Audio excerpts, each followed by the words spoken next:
सर्वांना नमस्कार। मी सुप्रिया एस स्पर्धा परीक्षा संघर्ष या यूट्यूब चॅनलमध्ये आपल्या सर्वांचं स्वागत करते। गेले 4 ते 5 दिवस एकही मी व्हिडिओ अपलोड केला नव्हता। तुम्हाला सर्वांनाच माहिती असेल की 20 तारखेला आम्हा सर्वांना हजर करून घेतलं होतं आणि 20 तारखेला आम्ही नायगाव या ठिकाणी हजर झालो आणि मी गेल्या 2 ते 3 दिवसापूर्वी एक पोल टाकलेला की कोणाकोणाला नियुक्तीचा पहिला दिवस कसा असतो, काय इन्फॉर्मेशन म्हणजे काय स्टेप्स फॉलो करायचे असतात किंवा काय काय डॉक्युमेंट्स लागतात, किती दिवसाची प्रोसिजर असते, ते सर्व गोष्टी मी तुम्हाला त्या पोल मार्फत विचारल्या होत्या की तुम्हाला जाणून घ्यायची इच्छा आहे का आणि बहुतेकांनी होय म्हणून उत्तर दिलं होतं। तर आज आपण त्याच टॉपिकवर बोलणार आहोत की नियुक्तीचा पहिला दिवस कसा असतो आणि काय काय डॉक्युमेंट्स लागतात, काय काय स्टेप्स फॉलो करावे लागतात। आम्हाला नायगाव या ठिकाणी 20 तारखेला हजर करून घेतलं सकाळी 8 वाजता। सकाळी 8 वाजता त्यांनी लिस्ट वाचायला सुरुवात केली सिरियल नंबर प्रमाणे आणि जे जे हजर होते त्या सर्वांचे 100-200 असा ग्रुप बनवून त्यांनी हॉलमध्ये घेतलं आणि डॉक्युमेंट्स चेकिंग स्टार्ट केली। डॉक्युमेंट चेकिंग मध्ये मी 207 या सिरियल नंबरवर होती, सो माझा नंबर ऑलरेडी पहिला येऊन गेलेला आणि मी 8:30 ते 9 वाजता त्या ठिकाणी पोहोचली होती। सो जेव्हा फर्स्ट टाइम लिस्ट वाचली त्यांनी तेव्हा मी गैरहजर असल्या कारणाने मला नंतरच्या सेकंड लिस्टमध्ये मला जावं लागलं आणि सेकंड लिस्ट त्यांनी दुपारी 2 वाजता वाचली लंच झाल्यानंतर।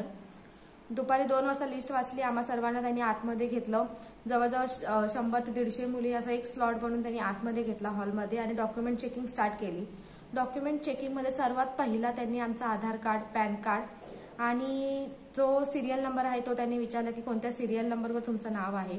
त्याचप्रमाणे त्यांनी आम्हाला काही बेसिक क्वेश्चन विचारले की तुम्ही जसं की लेखी परीक्षेला तुम्हाला कोणता क्वेश्चन पेपर सेट होता, कोण सुपरवायझर होते किंवा तुम्ही कोणत्या रंगाचे कपडे घातलेले, एक क्रॉस चेकिंगसाठी त्यांनी काही बेसिक क्वेश्चन विचारलेले होते। मला त्यांनी विचारलेलं की तुम्हाला सुपरवायझर कोण होते लेखी परीक्षेला, त्याचप्रमाणे तुम्हाला ग्राउंडला मार्क किती होते आणि तसंच तुम्हाला म्हणजे ग्राउंडला टोटल किती होती आणि कशामध्ये किती किती मार्क्स भेटले, 800ला किती, गोळा किती, 100 किती, तुमचे टोटल किती झाले, असे त्यांनी मला बेसिक क्वेश्चन विचारले। त्यानंतर त्यांनी आमचं पुढे जाऊन एक फॉर्म आम्हाला फिल करायला दिलेला। तो फॉर्म फिल करून आम्ही तिथल्या तिथे सबमिट केलेला होता। त्या फॉर्ममध्ये जास्त काही इन्फॉर्मेशन नव्हती, फक्त जे EWS आहे किंवा ST कास्ट आहे, EWS आणि जे अजून NC वगैरे असं जे कास्ट आहेत त्यांना त्यांनी एक फॉर्म दिलेला होता। तो फॉर्म त्यांना फक्त भरून द्यायचा होता। त्यात नाव आणि फक्त ID आपलं आवेदन अर्ज वगैरे टाकला आणि तो फॉर्म आम्ही तिथल्या तिथे सबमिट केला। तिसऱ्या टेबलला आम्हाला त्यांनी नियुक्ती पत्र दिलं की या दिवशी तुम्ही नियुक्ती तुमची नियुक्ती झालेली आहे असं सर्व करून एक नियुक्ती आदेश आम्हाला दिला आणि ही सर्व प्रोसिजर पूर्ण होण्यासाठी आम्हाला जवळजवळ रात्री संध्याकाळी 8-8:30 वाजले। त्यानंतर आम्हाला त्यांनी बसवून ठेवून नंतर आमची जाण्याची सुविधा करून आम्हाला त्यांनी मरोळ या ठिकाणी पाठवलं पुढची प्रोसिजर कंप्लीट करण्यासाठी। त्याचप्रमाणे त्याच्या आधी त्यांनी नायगावला आमच्याकडून बँकेसाठी एक फॉर्म सुद्धा भरून घेतला होता आणि बँकेची पूर्ण प्रोसिजर ही आमची मरोळ या ठिकाणी पूर्ण झाली। मरोळ या ठिकाणी आम्ही 20 तारखेला रात्री 11 वाजता हजर झालो।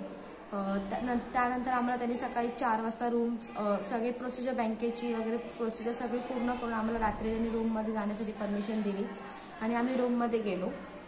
त्यानंतर आमच्या दुसऱ्या दिवशी सुद्धा फोटोज एक पासपोर्ट साईज फोटो सेक्शन झालं। नंतर बँकेची थोडीफार कामं होती ती झाली आणि नंतर अशी सर्व जी बेसिक कामं होती ती सर्व त्यांनी फॉर्म फिल वगैरे करून घेण्याची कामं सगळी करून घेतली। त्याच पद्धतीने आम्हाला किट दिला त्यांनी, जसं की काही गोष्टी असतात बादली म्हणा, झाडू, ज्या गोष्टी आपल्याकडे नाही आहेत त्या गोष्टी त्यांनी आम्हाला खरेदी करण्यासाठी सांगितलं।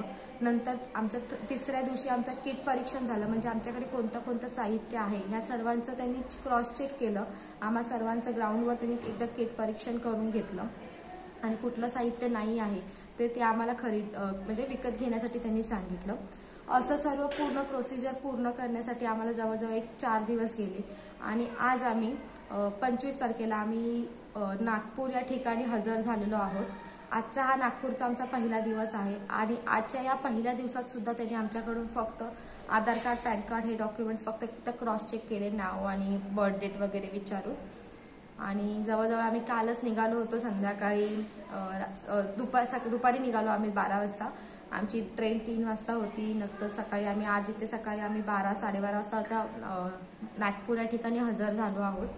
आता ही सर्व होती म्हणजे सुरुवातीची प्रोसिजर जी तुम्हाला म्हणजे तुम्ही पण नंतर जेव्हा आहे ना सेकंड लिस्ट येईल थर्ड लिस्ट येईल तेव्हा काही मुली अजून शिल्लक आहे, त्यांच्यासाठी मी बेसिक इन्फॉर्मेशन सांगून ठेवली की तुम्हाला तिथे जाऊन अशा बेसिक इन्फॉर्मेशन तुम्हाला फॉलो करायचे असतात.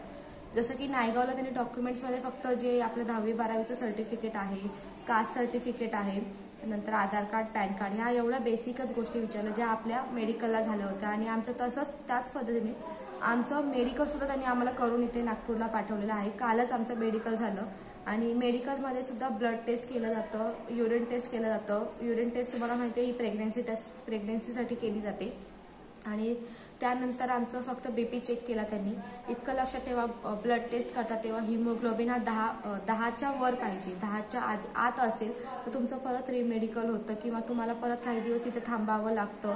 तुमचा हिमोग्लोबिन जेव्हा प्रॉपर स्टेबल होणार, 10च्या वर होणार, त्यानंतर तुम्हाला इथे PTCला रवाना केलं जातं. काल आमचं सर्व मेडिकल वगैरे झालं. आणि मी मुलीला एक रिक्वेस्ट करते की ही खूप मोठी संधी असते जी आपण खूप मेहनत करून मिळवलेली असते. कारण की जेव्हा आमचं मेडिकल झालं तेव्हा मॅरिड मुली होत्या ॲक्च्युली, 1 ते 2 मुली प्रेग्नेंट निघाल्या. सो त्यांच्या पूर्ण म्हणजे म्हणतात ना, असं नाही की त्यांना काढून देणार, पण काही महिने त्यांना लेट जॉईनिंग मिळणार. सो हे काही महिने किंवा काही दिवस सुद्धा खूप म्हणजे मला इम्पॉर्टंट असतात. सिनियरिटी मिळते, आपल्या अगोदर जाणाऱ्यांना सिनियरिटी मिळते. आपण त्यांच्यानंतर आपण हजर होणार तर आपण त्यांचे ज्युनियर्स असतो. आपण इतके मेहनत करून इथपर्यंत आलेलो असतो आणि आपल्या एका चुकीमुळे आपल्याला परत तिथे काही दिवस राहावं लागतं. सो मी मुलीला एक रिक्वेस्ट करेल की असं काही करू नका. जोपर्यंत तुम्ही PTCला जॉईन होत नाही, तुमचं 9 महिन्याचं प्रशिक्षण पूर्ण होत नाही, तोपर्यंत अशी कोणतीही गोष्ट करू नका जेणेकरून तुम्हाला आणि तुमच्या फॅमिलीला त्रास होईल. आणि इथून मी अजून आता एकच सांगेन की मला जसा वेळ भेटेल मी तसे व्हिडिओज अपलोड करेन, तशी तुम्हाला PTCची पूर्ण इन्फॉर्मेशन देत जाईल. आजचा हा नागपूरचा आमचा पहिला दिवस होता.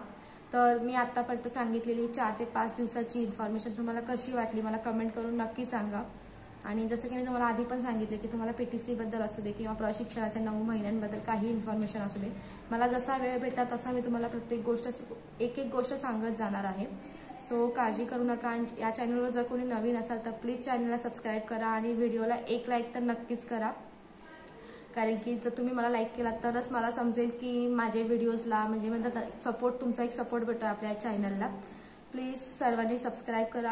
आणि जरी आत्तापर्यंत टेलिग्राम जर कोणी जॉईन केलं नसेल तर प्लीज टेलिग्रामची लिंक मी डिस्क्रिप्शन बॉक्समध्ये देते.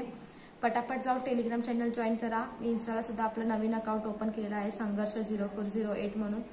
तिथे सुद्धा फॉलो करा जेणेकरून काही बेसिक इन्फॉर्मेशन असते जी मला व्हिडिओ थ्रू तुम्हाला यूट्यूबला सांगता येत नाही, ती मी तुम्हाला इंस्टाग्रामला किंवा टेलिग्रामला अपडेट्स देतच राहीन.